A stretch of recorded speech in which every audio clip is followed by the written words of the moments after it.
Hey folks, Nova Ray here with Sori Not Sori news. So, about that House Armed Services Committee hearing on June 12th, it wasn't boring. Pete Hegseth, the current defense secretary, sat in front of Congress and did what some call strategic ambiguity and others call raising every red flag possible.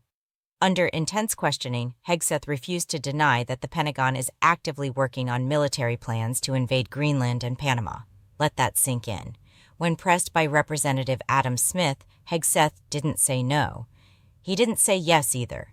He just danced around it, saying the Pentagon needs to prepare for any contingency. Which, yes, sure. That's a normal thing for military strategists. You game out weird hypotheticals so you're not caught off guard. But here's the twist. This wasn't just theory. The way Hegseth phrased it, the energy, the bluntness, it felt more like prepping for action than gaming out fiction. Even Republicans were like, wait, what? Representative Mike Turner, who is on the same side of the aisle, jumped in to clarify. He asked if Hegseth was really confirming that plans exist to take Greenland or Panama by force, and again, no denial. Just vague policy speak. That's not normal. That's not routine. And here's where things really go sideways. This isn't the first time Greenland and Panama were mentioned like targets. Trump floated this exact thing back in 2019. He straight up offered to buy Greenland from Denmark. Denmark laughed him out of the room. And now, fast forward to 2025, his defense secretary is being weirdly evasive about military plans for that same icy island. Same goes for Panama. Why Panama?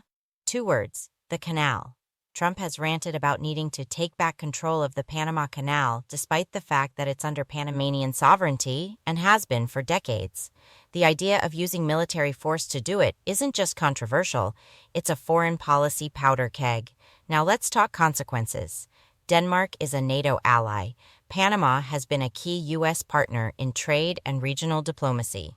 If these countries even suspect that the Pentagon is entertaining the idea of armed conflict against them, that torpedoes trust, that risks international fallout.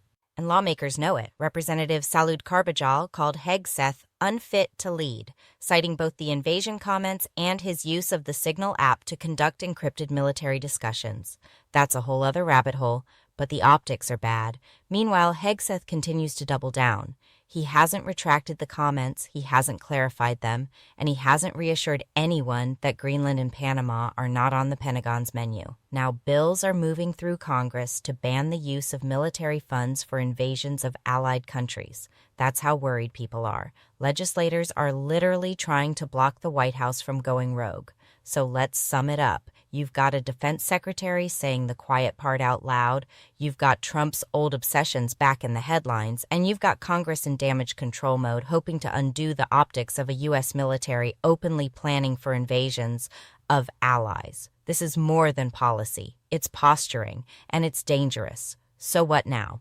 If you want to stay ahead of the headlines without the sugarcoating or cable spin, hit that like button, smash subscribe, and tap the bell so you never miss a drop from Sori Not Sori news. Because while some folks are planning invasions, we're busy defending facts. I'm Nova Ray. Stay loud, stay smart, and maybe don't leave your passport lying around.